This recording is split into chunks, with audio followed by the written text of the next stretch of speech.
Hello everyone, welcome to Lectures by Aparna. This is a part 2 video of simple diode circuits. I will give the link for the part 1 video in the description box below this video. Please go check it if you haven't watched it. So let's start with today's session. This is our first circuit. So here we have to find the values of V0, I1. I1 is the current flowing through this 0.33 kilo ohm. ID1, that is the current through this diode, and ID2. So here there are two diodes D1 and D2. These are connected in parallel with the voltage supply. So the positive terminal of the DC supply is connected to the P region. This is the P region and this is the N region of the diodes. So the positive terminal is connected to the P region of both the diodes and the negative terminal is connected to the N region of the two diodes. So D1 and D2 will be forward biased. D1 and D2 will be on. And the voltage across each diode will be VD1 equal to VD2 equal to 0.7 volt. So here V0 is the voltage across this diode. So V0 is equal to VD2 is the same as VD2 and its value will be equal to 0.7 volt. Now we have to consider this VR. VR is the voltage across this resistance. So VR will be equal to current flowing through this I1 into resistance across this R. So VR will be equal to the voltage across this resistance. So that will be the voltage at this point minus the voltage at this point. Voltage at this point is 10 volt minus voltage at this point will be 0.7 volt. That is the voltage across this diode. So this value you will get it as 9.3 volt. Now 9.3 volt will be equal to I1 into R is 0.33 kilo ohm. I1 will be equal to 9.3 divided by 0.33 kilo ohm. That will be equal to 28.18 milliampere. So this is the value of I1. I1 is the current flowing through this resistance. Now this I1 coming here will get equally divided between these two diodes. So ID1 equal to ID2 equal to I1 by 2. I1 by 2 will be equal to 28.18 milliampere divided by 2, that is 14.09 milliampere. Therefore ID1 equal to ID2 equal to 14.09 milliampere. So you got the values of I1, ID1, ID2. Hence you got all these values. Now let's see next circuit. In this circuit we have to find the values of I1, that is the current flowing through this resistance R1, I2 current flowing through R2 and ID2, that is the current flowing through D2. So the applied voltage is such that it will forward bias both D1 and D2. So both D1 and D2 will be on and VD1 equal to VD2 equal to 0.7 volt. Apply the current through this R1.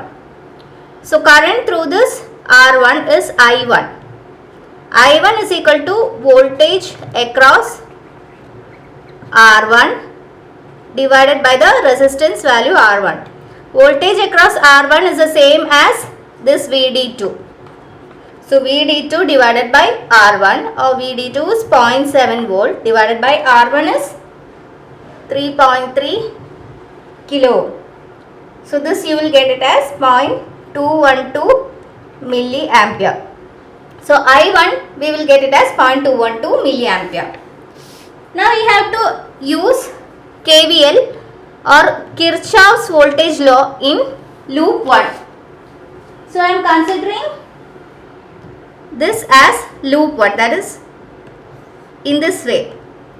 So here applying KVL, we will get, starting from here, this is an increase in potential, so it will be plus E. When you reach here, it will be minus VD1 because it's a decrease in potential. Then it will be minus VD2. When you reach here, it will be minus V2 equal to 0. Now V2 will be equal to E minus VD1 minus VD2, or this will be equal to E is 20 volt minus 0.7 minus 0.7. This will be equal to 18.6 volt. So we got value of V2. V2 is 18.6 volt. Now V2 is equal to I2 into R2, or you will get I2 equal to V2 by R2. V2 is 18.6 volt divided by R2 is 5.6 kilo ohm. So you will get it as 3.321 milliampere. Now we have to apply KCL or Kirchhoff's current law at this node. Let this node be node A. So using Kirchhoff's current law says that current entering a node is equal to the current leaving that node. So the current entering this node, consider node A, current entering node A are this ID2 plus I1 is equal to current leaving. Current leaving is I2. Current entering this node is ID2 and I1. So ID2 plus I1 is equal to current leaving this node is I2. So we have to find the value of ID2 from this. Therefore ID2 is equal to I2 minus I1. This will be equal to I2 is 3.321 milliampere. 3.321 milliampere minus I1. I1 is 0.212 milliampere. So you will get it as 3.11 milliampere. This is the value of ID2. So you got I1, I2 and ID2. Now let's see how OR gate. OR gate is implemented using diodes. Here the OR gate made is such that a voltage of plus 10 volt will be considered as logic 1 and a voltage of 0 volt will be considered as logic 0. So this is called positive logic. So we are making a positive logic OR gate. For the OR gate, the truth table is like A, B are the inputs and the output will be, when A, B is 0, 0, output will be 0. When A, B is 0, 1, output will be 1. When A, B is 1, 0, output will be 1, and when A, B is 1, 1, output will be 1. So the OR gate circuit using diodes will be like this. So now we have to check each of these conditions by using this circuit. So let's start with the first condition, that is when A equal to 0, B equal to 0. This means that at A you are having a 0 volt and at B also you are having a 0 volt. That means you are simply connecting A and B to ground. So when you connect both these to the ground, what will happen? This diode will be off and also this diode will be off. So now D1 is off, D2 is off.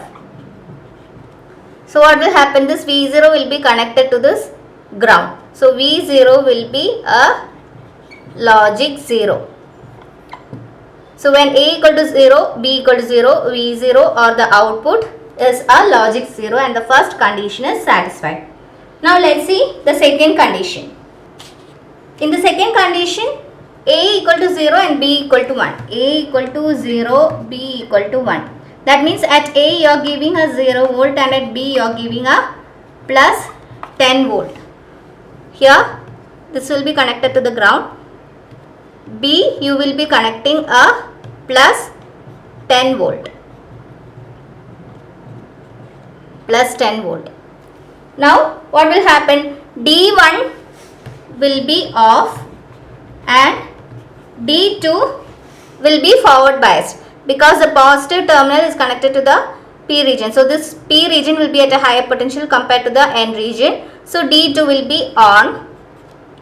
So when it is on, what will happen? At V0 you will get a 10 volt minus this diode is on. So it will be 0.7 volt. You will get almost 9.3 volt and this can be considered as a logic 1. So the second condition is also satisfied. Now let's see third condition. In the third condition, A is 1, B is 0. So A is 1, B equal to 0. So at B you have to give 0 volt, at A you have to give plus 10 volt. B will be grounded. This is the ground and at A you have to give the plus 10 volt.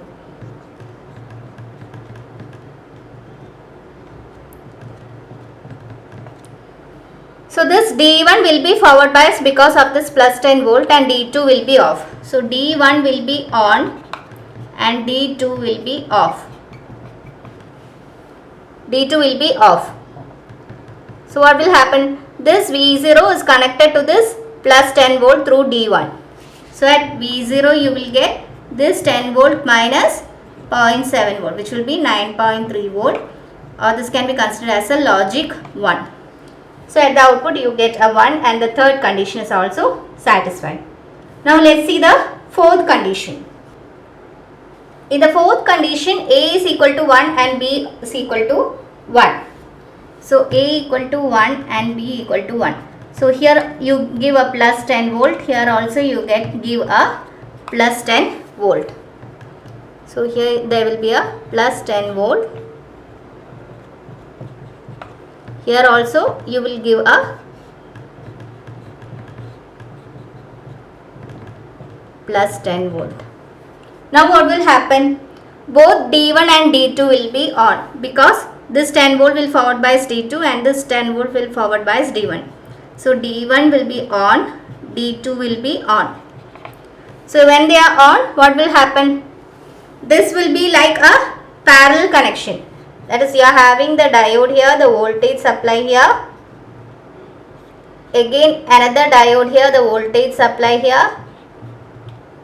And you have to take V0 across this resistance R.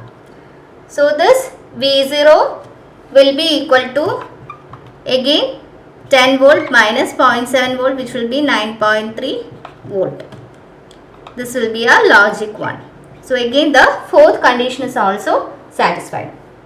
So these are some of the diode circuits. If this video has helped you, please do subscribe to my channel. Thank you.